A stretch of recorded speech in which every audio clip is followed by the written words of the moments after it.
Hi, we're in Mezhbish. It's a city in Ukraine. It still looks a few hundred years old. It's not like a modern city.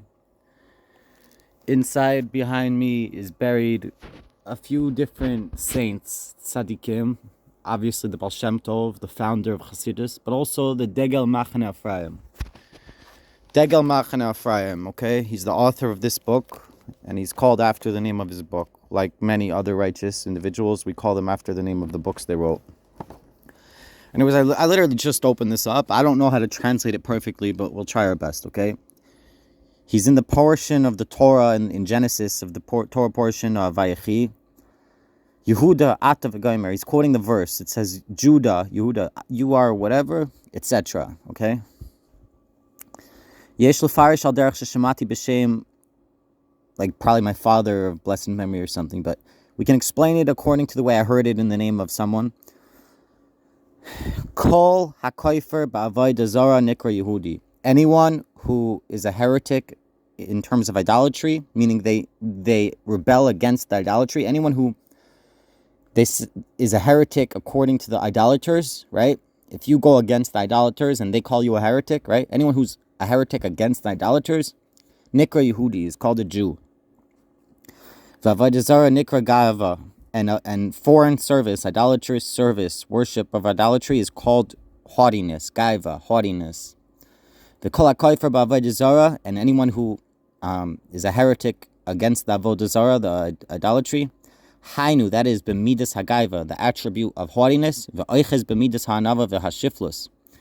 Anyone who right? He is a heretic against the idolatry, that is, which is the attribute of haughtiness, and he grasps onto the attribute of humbleness and loneliness, lowliness, nikra Yehudi. Such a person is called a Jew, a Yehudi.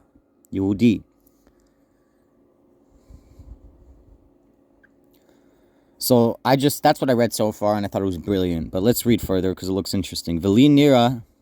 And to me it seems that depression and bitter blackness, nikra gam ken avodah zara, is also called idolatry. Ki garua mikol amidos rois, because it's lower than all the evil or wicked attributes.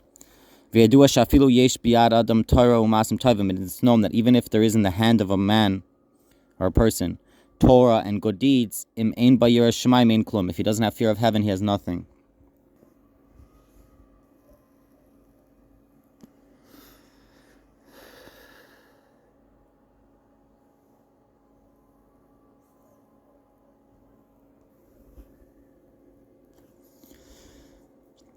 V'yod, right there, v'yod. He ketana sheba'isios. It's the yod is the smallest of the letters.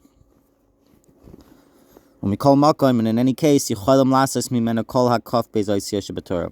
Even though it's the smallest letter, you can make from it all the 22 letters that are in the Torah. Ki kishemaschilim lichtev, because when you begin to write, oisem mitchila nikud katana. At first, you make a small point, and after that, you extend from it, whichever letter you desire. It comes out that just like from the letter Yud, which is small, is made all the 22 letters, and the 5 books of the Torah, Kach, so too, kol hakoifer ba'avodah zara, anyone who rebels against the idolatry, anyone who is a heretic against the idolatry, nikra Yehudi, he's called a Yehudi, a Jew.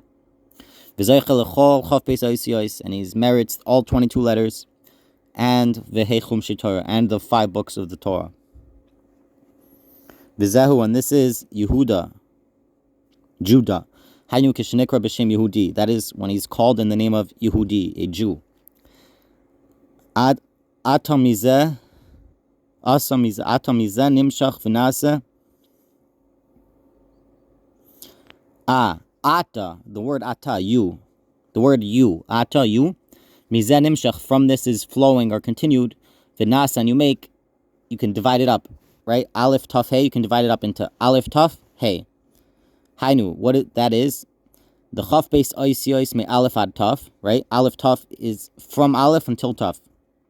When you see the word Ata, it's telling you Aleph Taf. Aleph until Taf, the 22 letters, and Vehei. What's the Hey of Ata? What's the Hey of Ata?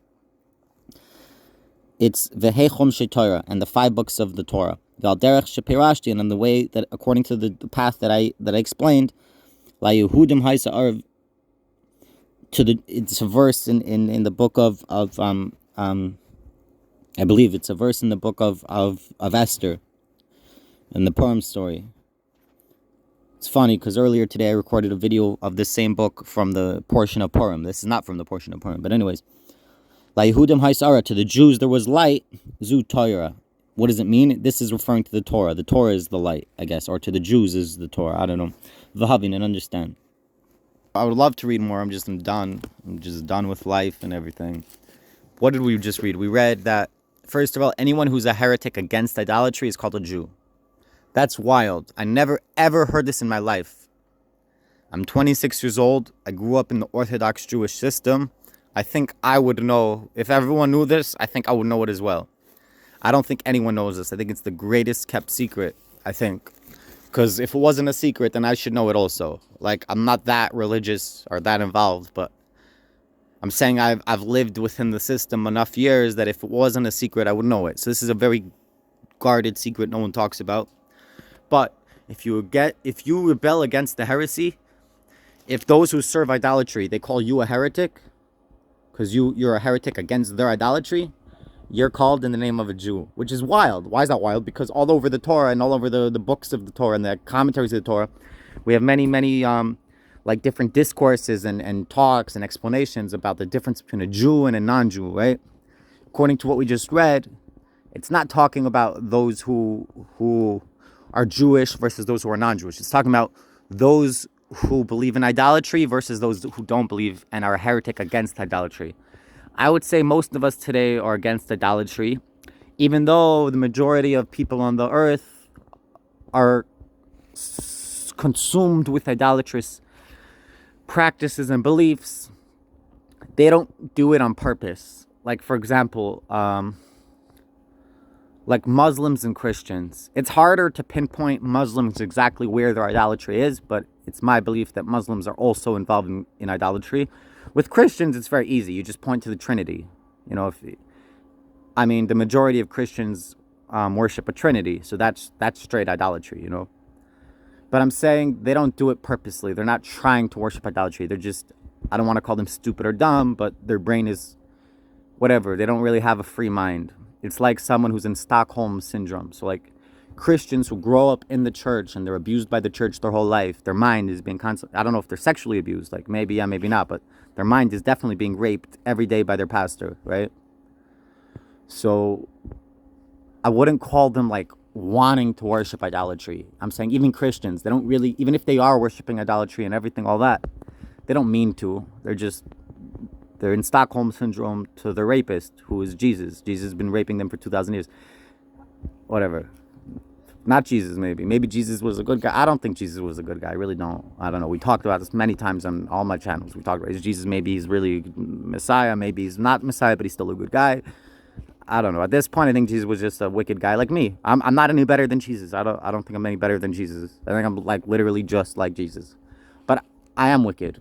I mean, I do wicked stuff every day, you know.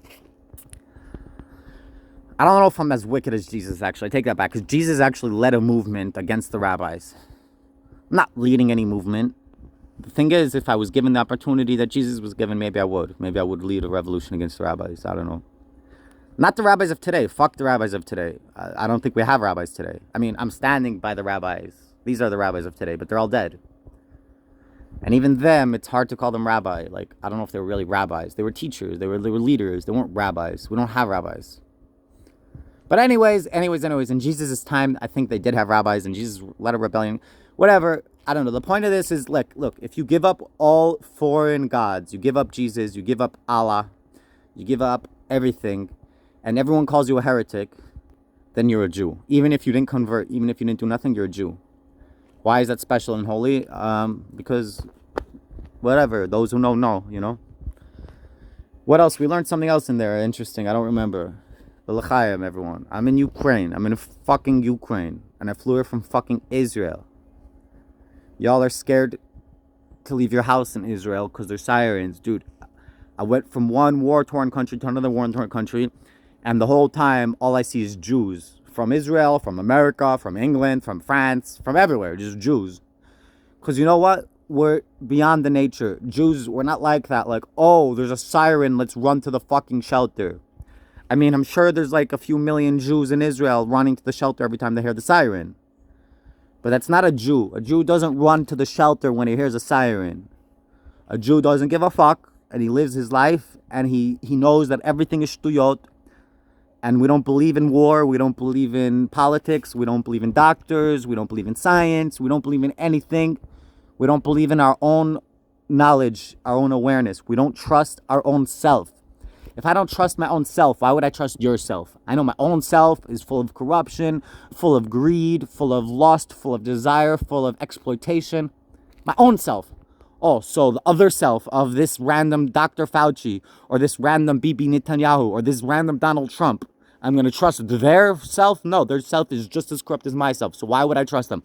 Oh, because they decided at 7:22 p.m. to play a siren and to send bombs at us and then shoot down half the bombs and let one bomb land in the neighbor's house where there's no kids or where there are kids. Like, I should be afraid. I'm not afraid of that. I'm afraid of myself. I'm afraid of my own self, and I'm afraid of my creator. I'm not sure if I'm afraid of my creator. I don't know. I'm not sure who caused me pain in the past. I'm honestly not sure. Was it my creator who caused me pain in the past, or was it my own self? Whoever caused me pain in the past, I'm scared of that person or that thing. I'm just not sure if it was me or if it was my creator. Or if I am my creator, or I don't know. Anyways, look at the beautiful view. Look, dude, this is Ukraine, bro. People are living here like they lived 200 years ago, pretty much. Not exactly. But like the locals don't all have cars. A lot of them, you see them riding around on bikes. Okay, they have flashlights on their bikes. 200 years ago, I don't know if they had bikes, but they for sure didn't have flashlights on their bikes. Okay, so they're a little advanced. But like, dude, it's a very much different life in Ukraine than it is in America. Fuck America. Even like middle America.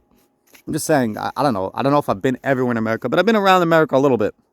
I've never seen anywhere in America that's this quiet.